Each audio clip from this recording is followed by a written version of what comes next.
Welcome to The Game. This is the show where we go play by play, analyzing the game of politics. Today, we're following four big stories. We're starting with Mamdani, the candidate for New York City, had an interview with Jorge Ramos where he could not answer such an important question. We'll get into that. We're also looking at Donald Trump. He was at the United Nations this week. What was the message that he had to allies, but also to his opponents? We're also going to be looking at Kamala Harris. She's on a book tour. But so far, it just really seems to be backfiring. It's not really working out the way I think she thought it would. And lastly, news coming in from Dallas. There was a shooting at an ICE facility resulting in at least one person dead and several injured. Joining me today to talk these topics, to analyze everything that's going on in these four areas, we have Daniel DiMartino from the Manhattan Institute. Daniel, thank you for being on the show today. Yeah, of course. And we also have Dan Garza, commentator and also a producer at RMW Real Media Works. Dan, great to have you on the show. Hey, man, happy to be here. I know the actual guest couldn't make it, but I'm here to save the day, so it's all good. No, you're a great voice on these topics. Very excited to be diving right into them. And let's start this interview with Jorge Ramos and Mamdani. Again, Mamdani is the front runner right now, likely to be the next mayor of New York City. It's a much of a twist for Democrats who, I would say 4 months ago, didn't necessarily see this coming, but they've all fallen in line and they've all essentially endorsed not just Mamdani, but when you're endorsing the candidate, you're endorsing the policies. Daniel, I want to begin with you. I think we have the clip that we'll play for our audience. Politically, I think I have to ask you this question. Just going back to socialismo, do you think that Miguel Díaz-Canel in Cuba is a dictator? I haven't thought much about Miguel Diaz, I'll be honest with you. I think mostly about these 5 boroughs and how we can actually deliver affordability for New Yorkers. But do you think Nicolás Maduro is a dictator in Venezuela? I think he has done many a horrible thing. But again, do you think it's important that you say that they are dictators and that people understand here in New York that you are not aligned with them? I think it's clear and it's important for me to showcase how this is a vision for the people of the city. And as you said, it is in stark contrast to the experiences that many others have had. And I think when I hear from a number of Venezuelan New Yorkers about what drove them to come to this city, the conditions that they had to live through, I understand their skepticism. I understand their caution. And yet I have found in them an understanding that my vision is one that is distinct from that experience. All right, we've seen the clip and we've seen this conversation between Jorge Ramos and Mamdani. Daniel, I want to start with you. I mean, to me, it's astonishing. Let's be honest. He kind of acts like he doesn't know who these individuals are. I want to ask you one, do you think he's being genuine? Do you think he actually doesn't know who Díaz-Canel, dictator in Cuba, is? Does he not know who Maduro is, dictator in Venezuela? How do you see it? Mamdani's a liar, and I think he knows that most people don't see through him. And it's so obvious. I mean, this man still has tweets up from 2013 saying that Venezuela's elections are, I quote, not so shabby. You know, that they're great election observers. So this is somebody who, since he was young, has been looking at socialist countries like Venezuela and Cuba to see what they do, and he likes it. And now, because he knows it's a political liability, he comes and says, oh, I haven't thought about it much. And notice in the clip, in the entire interview, where he says something like, he never says that his platform or positions are different. He says it's important that people think they are different. That is a very different statement, okay? That is like trying to walk the tightrope between saying something you don't want to say and saying the truth, right? So I think he's just, in Spanish, nos está tomando el pelo. Yeah, but Daniel, but I want to ask you, you made a good point there, because that's, I think, one of the most telling things of the interview. He tries to make a difference between his policies and the policies of Venezuela. You're familiar with Mamdani's platform. You're also familiar with the policies in Venezuela. Do you have a different point of view where you see similarities in these platforms? Well, I'm going to tell you several things. First, beyond the platform, he belongs to the Democratic Socialists of America, which is an organization that almost every year travels to Venezuela to meet with the dictator of Venezuela. That is what he belongs to. He belongs to this organization that, in my opinion, is a criminal organization that supports the largest refugee crisis in the world, over 8 million Venezuelans who have fled. Okay. Now his platform: free buses, free childcare, forgiving student debt, $30 per hour minimum wage, higher taxes on the wealthy, defunding the NYPD. Now he's running for a mayor. He's not running for president of the United States, so he can't do what Chavez did in Venezuela. He can't print money. Thank God that the New York City mayor doesn't control the Fed. But you know what he can do? Bankrupt the city with promises of free things, which is what Venezuela did. And he actually can bankrupt the city. Now, you might say, well, he'll just get the money elsewhere, taxing the rich. He doesn't even have the authority to increase tax rates. He does have the authority, though, to enact his rent control. He does have the authority, though, to defund NYPD and harm them and increase crime, just like in Venezuela it happened. And now we became one of the most dangerous countries in the world. So that is my concern. He actually supports them. His agenda looks a lot like it. And the organizations he belongs to actively support that. Yeah, too. Dan, I think a lot of individuals in the United States, not everybody, but there are pockets of individuals who don't pay attention to the actual impact that policies like these socialist policies have had in other countries. My point, to make it a little bit more clear, there are people in New York who haven't studied the policies of Venezuela, who haven't looked at the impact of these policies in Cuba. Do you think this clip has a little bit, might spark that questioning, or do you think people are just, are they just going to continue to sort of blindly look at what Mamdani is saying and sort of believe it? Because I'll give you a little bit of my opinion. I think when you have policies, socialist policies that are being brought forward, there's a blueprint to how these things play out. There's actual results. There's a case study, and that's Venezuela and Cuba. Do you think in New York this clip might spark a little bit of that discussion? Well, I think like on its face, he's blatantly insincere. I think that much is obvious. Of course he knows who these people are. Like to say he doesn't is insulting. But also I think he tried to get cute with it a little bit when he said, oh, my focus is on, New York and whatever, my little bubble, and that's all I'm really caring. Because I remember there was a debate a couple months back where they asked all the candidates running for mayor of New York, they asked them, oh, what country would you travel to? And they all said Israel. And then he said, which was a highlight moment for him in polling, people really loved it. He said, I'm not focused on other countries. I'm focused on New York. For that question, that was a great answer. He hit a home run.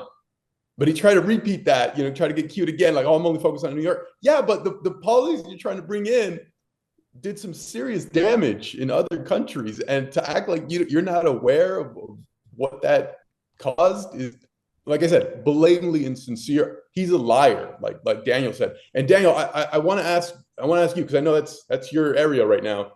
Well, I'm from Venezuela, for the people who don't know. Right, we're in Venezuela, and you're in New York right now, right? Yeah.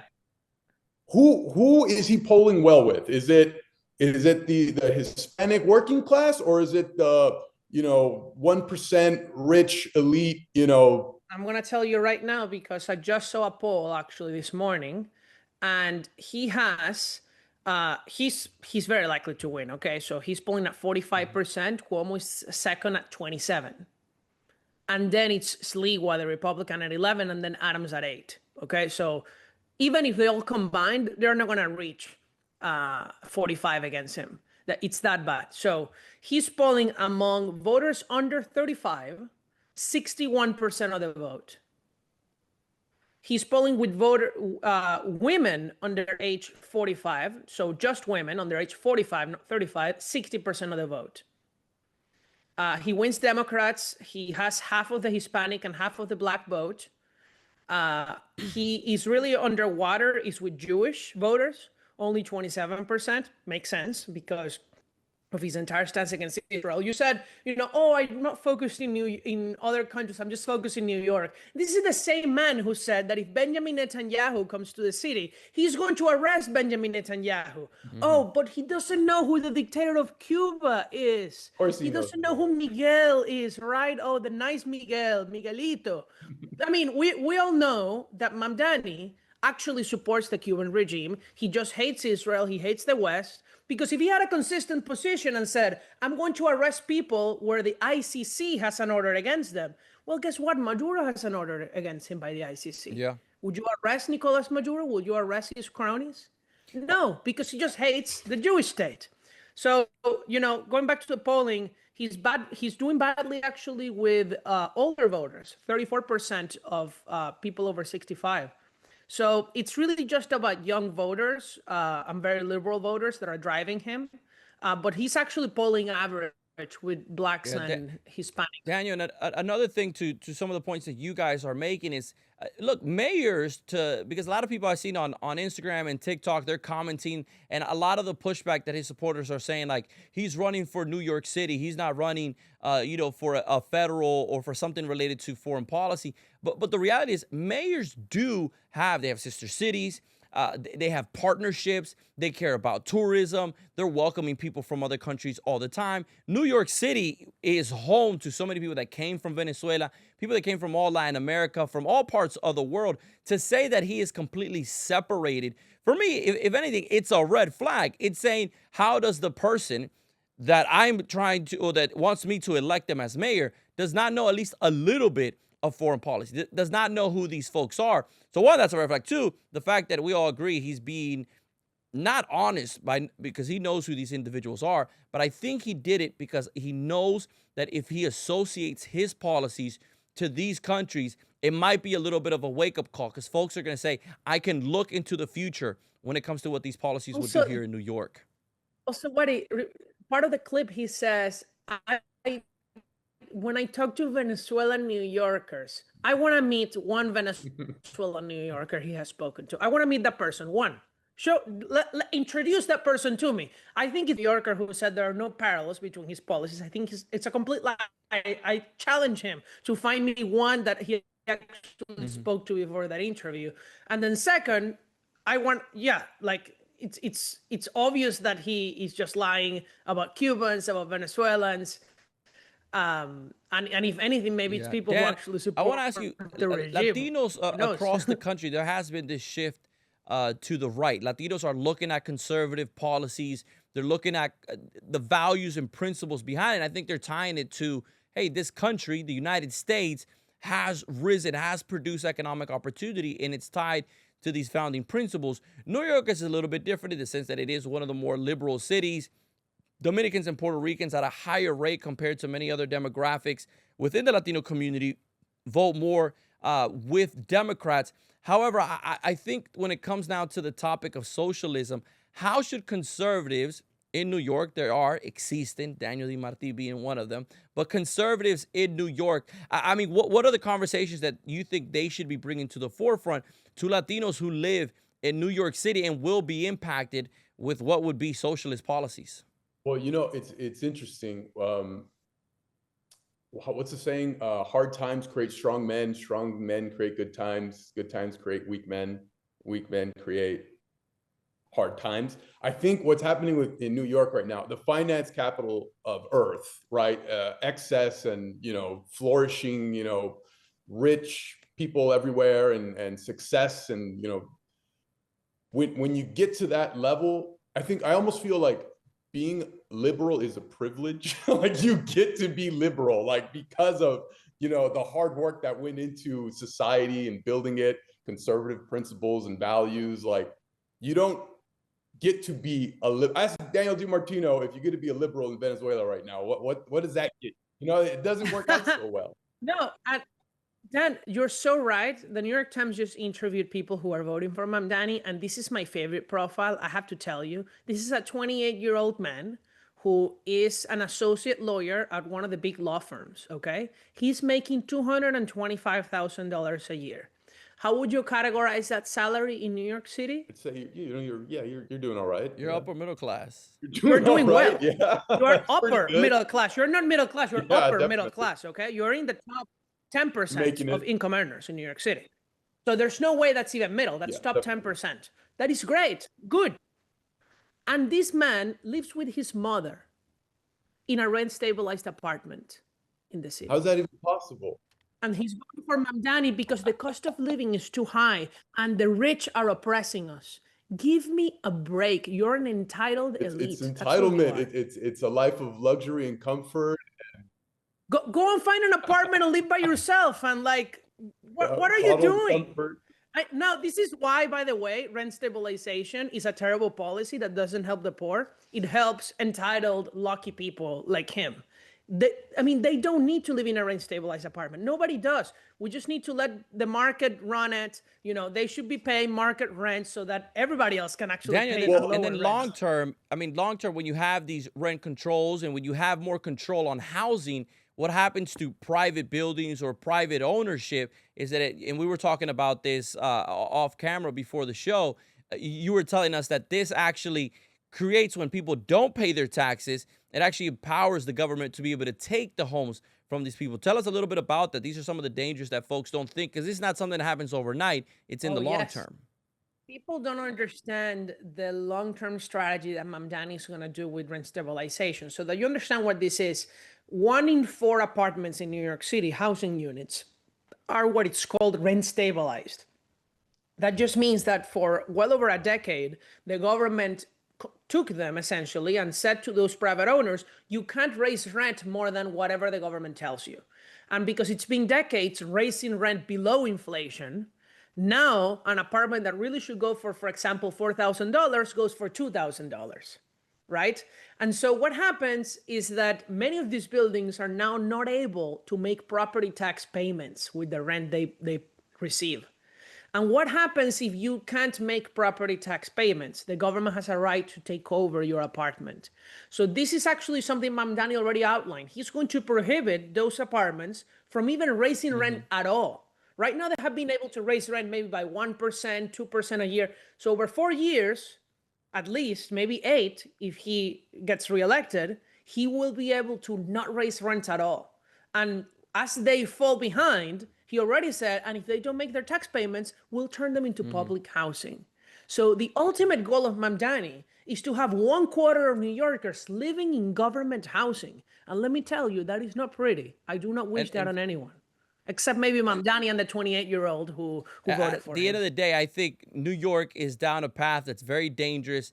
And I a lot of folks are speaking that his win might propel more Democratic Socialist candidates. I think there's truth behind that.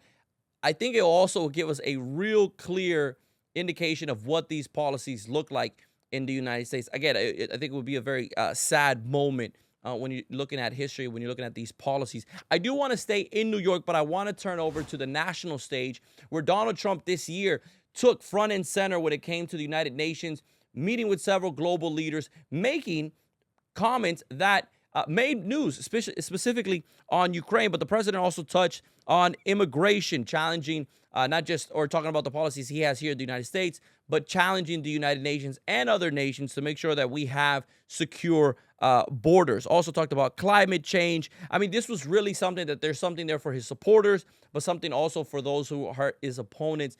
Daniel, what stood out to you the most during the president's trip, during his speech at the United Nations? Well, several things. I think it's been very successful. I think even in his first term and now too, he's repeating the same, just really good speeches at the United Nations.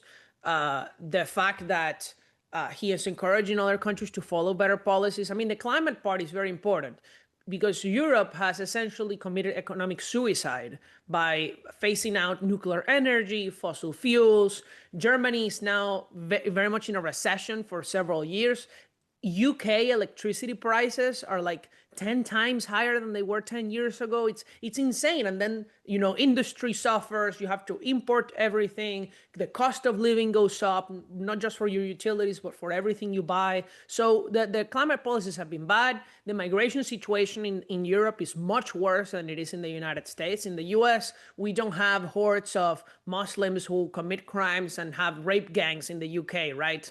Like that's not happening here, but that is happening in Europe. So that is good. I also like a lot what he's been doing with Argentina. So, President Trump and President Milei had a meeting in the UN. Now the US just beginning, they're in negotiations to have a swap line with the Argentinian Central Bank and the Fed. That's in order to replace the current swap line that China has with Argentina. So this is excellent foreign policy on behalf of the United States to replace China in Latin America, to still help Javier Milei and especially, I think, stabilize the markets ahead of the elections next month so that he could implement his free market agenda. So all in all, his speech was great. His policies were good. I like what he does at the foreign level always. Yeah. And Dan, how do you see the situation? I mean, this is Trump. I think something that we're seeing, we saw this when he went to the United Kingdom last week, that there are conservatives in all of these nations, and they're seeing what these liberal governments have done in their countries. And when Donald Trump went to United Kingdom, there were several folks, there were obviously protests, but there were folks who came out in support of his immigration policies, asking for their leaders to also implement similar policies. Do you see this speech and this presence that he had in the United Nations almost like a breath of fresh air in other countries who are trying to elevate these conservative principles? Dan, how do you see it? Well, I just love it that I feel as if we finally have a president and vice president who's like on our side, who's like representing us, who wants to fight for us, who's not afraid to like go to the UN and tell them, guys, I've worked on 7 peace deals and you were nowhere. You're worthless. You did nothing for me. Like, punch him in the mouth. That's exactly right. This is America. Like, that's what I want to see from my president, And I know like sometimes like JD Vance is a little aggressive on Twitter. He'll like literally cuss people out, but it's because like that represents the average American right now. Like we're tired. We don't want to deal with all, like that. I'm so glad that like the woke stuff has been rooted out so aggressively. And you just know, everybody there at the UN are pretentious little, briefcases and desks and whatever. They're all there. They don't do anything. They just waste money. What actions is the UN like actually like, bringing to the table here? Like Trump literally had to tell them, guys, like you're not helping me. You have so much potential, and yet there's nothing going on here. And like part of me thinks that the teleprompter breaking and the escalator stopping, like I don't know, maybe that was like on purpose. Like I think they had even said a couple of weeks before that they were going to do that.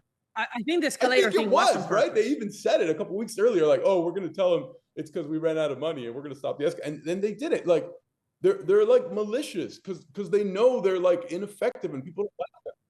I've been at that building. The escalator doesn't stop. Give me a break. That's an electric escalator. They don't need workers for that. What are we doing here? But no, I'll say I do not like the way that the vice president speaks on Twitter to people. I think it's actually very degrading of his office, and people criticize Trump for whatever, but he's not cussing people out on Twitter as much as JD Vance is, and he knows better.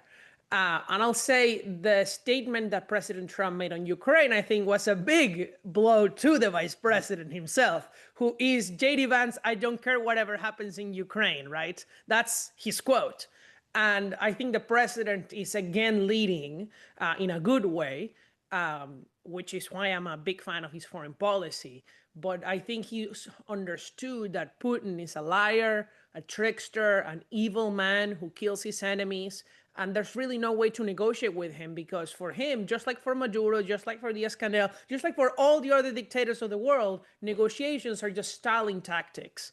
And so you don't need to engage with them. You just need to show force. Okay, we're going to sell weapons to Ukraine, and we're going to send them, and we're going to allow them to hit you in Moscow, and we're going to use long-range missiles, and more of your people are going to die. That's the message that Daniel, Trump sends. I want to zero in actually on that, because I think his words on Ukraine were probably what drew a lot of headlines, and folks began to talk about how does this change the landscape, and what do you see next? I mean, look, Daniel met, President Donald Trump met with Zelensky.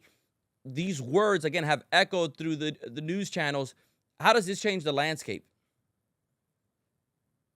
I think it just raises the cost for Russia, right? Because until now, the problem has been that Ukraine has a lot of weapons that the US, in order to continue supplying them, has told them you cannot hit deep inside Russia. Like there were a lot of restrictions in the way Ukraine could do war that Russia didn't have. I mean, Russia even sent drones into Poland that had to be shut down recently. What are we talking about here? They're violating the sovereignty of a NATO nation now. So I think that Putin overstepped, and now he's going to pay for that mistake. The question is, I mean, I'm not a military expert. I don't know if Ukraine can actually reclaim all its territory realistically. I mean, I wish they did. I don't know if they will. That's the question. If they start making gains in the front, I think Putin will end up coming to the table. I don't know if that will happen. Yeah, it's a very difficult, continues to be a difficult situation. But again, a new sort of plot twist in the conversation between Putin, Russia, and Ukraine and Zelensky. It's another topic we're going to continue to monitor. But Daniel, before we move on, I did want to ask you one more question, because I think a lot of folks, they have this view of the United Nations sort of as like a outlet that is good, an organization that is effective and that is out just to help people and to sort of bring the countries together. But many folks have been criticizing the president because he criticized the United Nations. What's your opinion on some of these critics from those who support the United Nations? Well, I'll tell you, I think the UN is bought and controlled by a lot of dictatorial regimes. If you go to the building, you really see the power of, for example, Qatar, who is a country that really is an expert in buying influence in other countries. You see the influence of China. You see, I mean, it's really a great shame how these institutions have been used to just prop up authoritarian regimes. Now, would we prefer to have some United Nations so that we can have some meetings? I mean, sure. I mean, why can't we have a meeting? That's not a problem. I think the problem is that their budget is very large. I don't think the UN should be really doing most humanitarian work. I mean, the UN was founded to prevent World War II, not to become a super government that does welfare around the world. If the US wants to do welfare around the world, that's what USAID is for, right? If the EU wants to do it, they have their own aid agency. And so I think that the UN really needs to shrink a lot of those capacities and just beef up their peace building capacity so that we have enough peacekeepers. Maybe we need to reform the peacekeepers and actually give them weapons that they can use so that, you know, and maybe we need to have better standards, because there have been many scandals with the peacekeepers actually engaging in crimes in Africa. So it's very complex. Very difficult. It kind of to Dan's point earlier, where he said, if the United Nations, you're supposed to be the ones sort of creating these peace talks, but Donald Trump, it was one of the critics that he had. He said, I've done more than you guys have done during my first year, again, as president. Speaking of presidents, but now speaking of someone who did not become president, we're going to move on to Kamala Harris, who began her book tour this week. We could show a million clips because it is an actual book tour. She's been on MSNBC. I believe she was either on Good Morning America or on CBS. The View on ABC's with the panel that they had with her. And I think it's not going at all the way she thought it would. Dan, I want to start with you on this topic.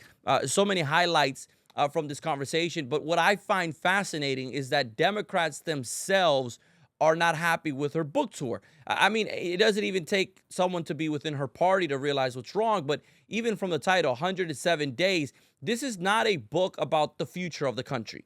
This is not about a book about sort of like lessons learned and how I can lead in the future. This is what I think is her just trying to draw a lot of excuses of why she didn't win. And it's not self-reflecting on like, I could have been a better leader in this place, or here are the policies I would have pushed. It's really a book about blaming almost everybody else except her. Dan, what's your analysis of this book tour so far? I don't understand why she's so focused on burning bridges with the most important people in her circles. You know, like she's gone after Tim Walz. Like she did that right away. Like the second the election ended, she was blaming him.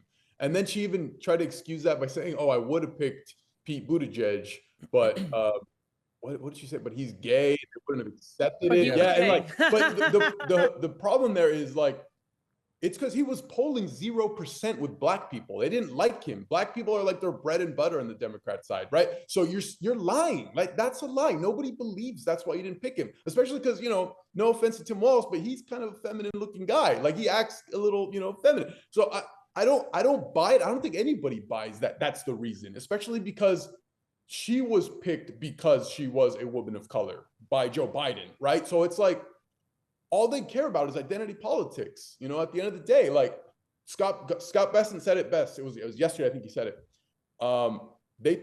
Trump picked me because, you know, I was the best person for the job. He happens to be a gay guy. He's the most powerful gay man probably of all time right now, right? And what do you know? It's the Republicans that put him in that position, right? Because it should be about a meritocracy, right? And the problem with Kamala, I think what bothers me the most is she says she ran out of time.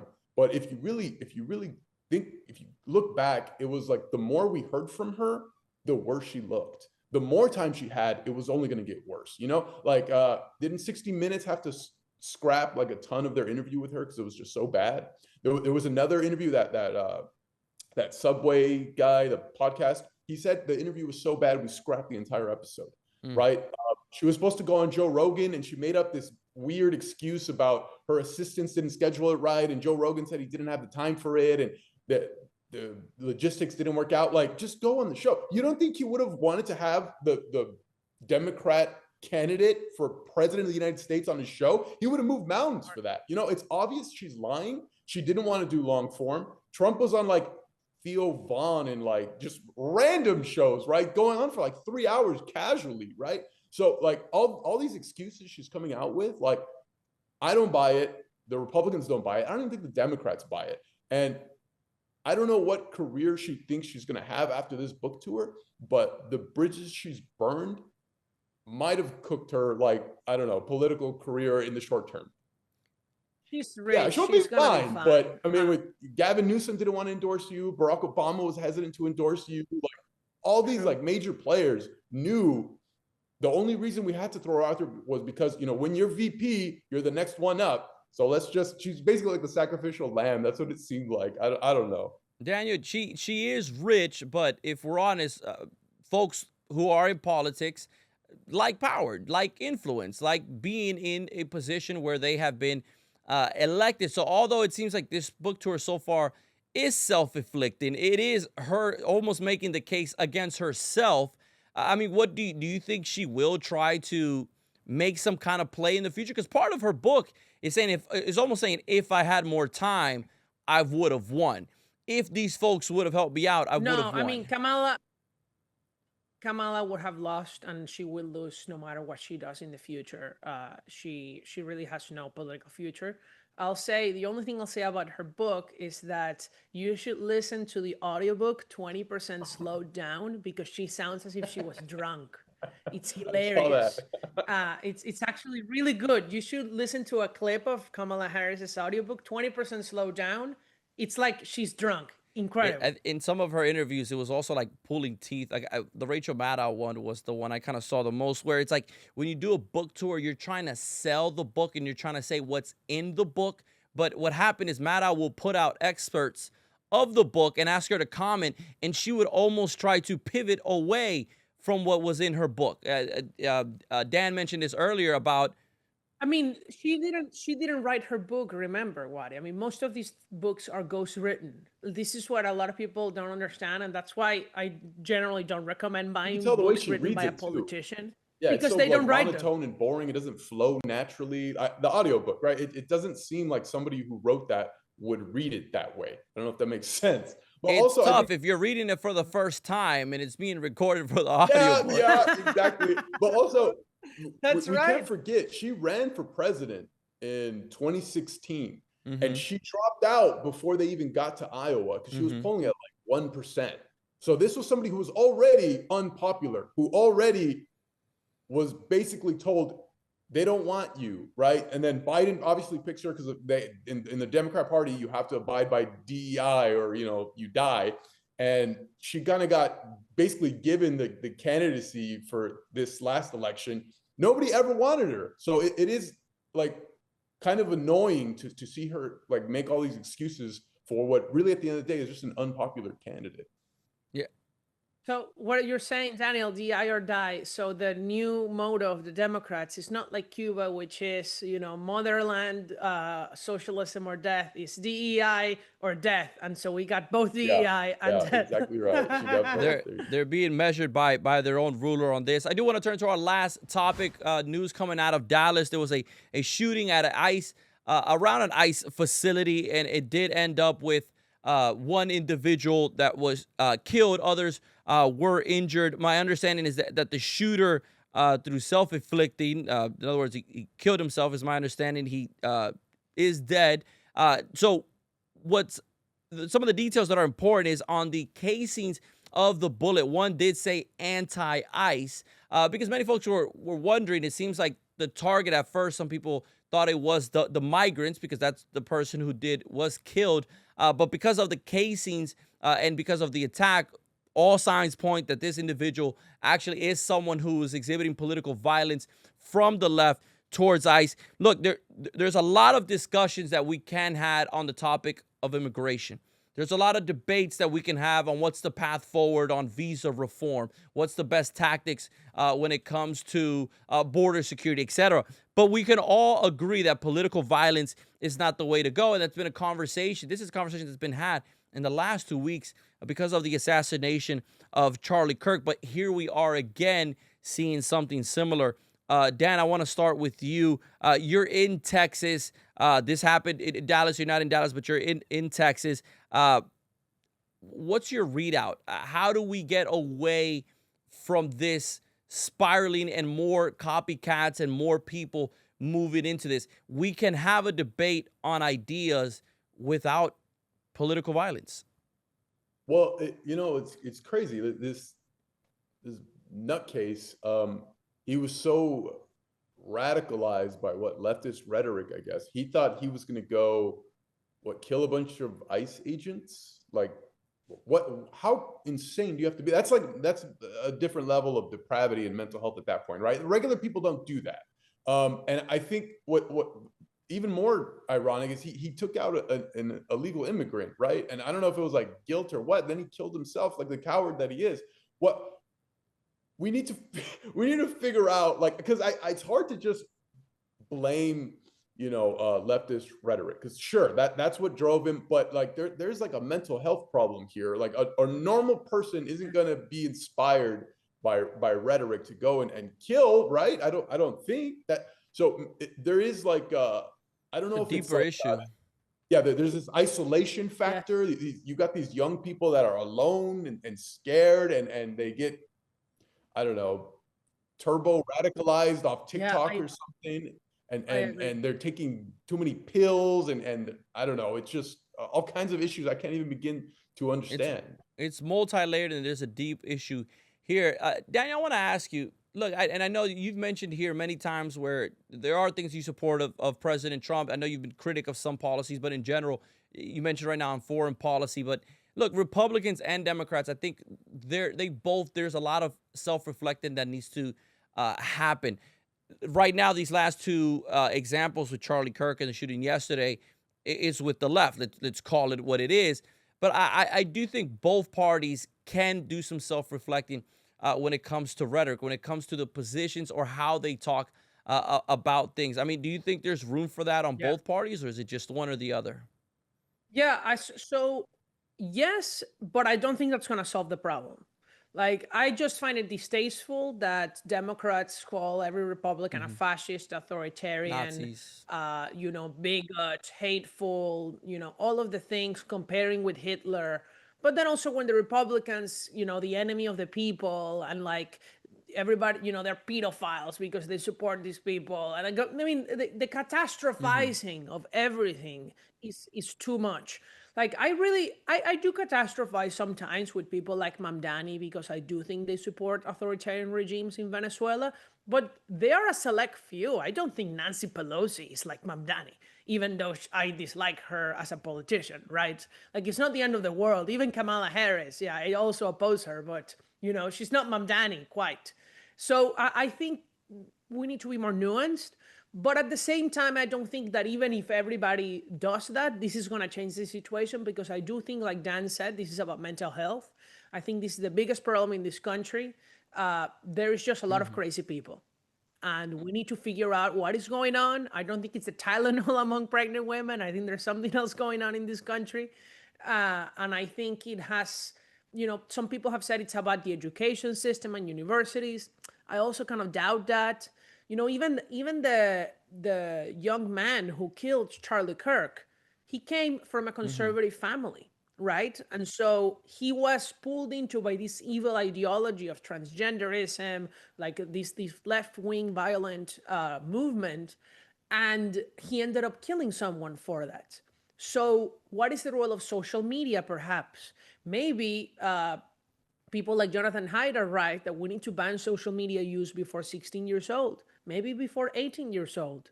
Like, I'm generally pro-free market on these things, but maybe the consequences really are so negative, and the benefits on minors, who are to be treated differently than adults, are so bad that we do need to perhaps control it it's more. crazy. Like you say, oh, maybe we should ban, up to 16 or 18 years old. But then, RFK says Tylenol causes autism, and then you have these pregnant ladies all over TikTok like chugging Tylenol. Like, what's going on here? I know. And did you see the tweet from the company itself, from Tylenol, from a few years ago, where they said, we don't recommend you take it while pregnant? 8 years ago. Like, that's not a conspiracy. Like, just, be conscious Just of to own medicine Trump you and get. RFK, they go out and they chug Tylenol. Like, how are you going to play with your baby's health to own Trump? That's like if you start chugging alcohol because Trump says don't drink. They probably would. I wouldn't be surprised at this point. Which, by the way, he doesn't. He's like fully against alcohol, Donald Trump. True. I think the main takeaway, I think, from this conversation is there's a deeper issue. Mental health, social media, these are conversations that we need to continue to have, because this is not the path that we want our nation to go towards, where political violence is becoming something that pasa week after week. Of course, this is a conversation that we'll continue to have here on The Game. I do want to thank our guests for this show, Daniel DiMartino, coming from New York and from Texas, Dan Garza, for joining us today. Thank you both, and thank you to our audience for tuning in. This has been The Game, the show where we go play-by-play, analyzing the game of politics.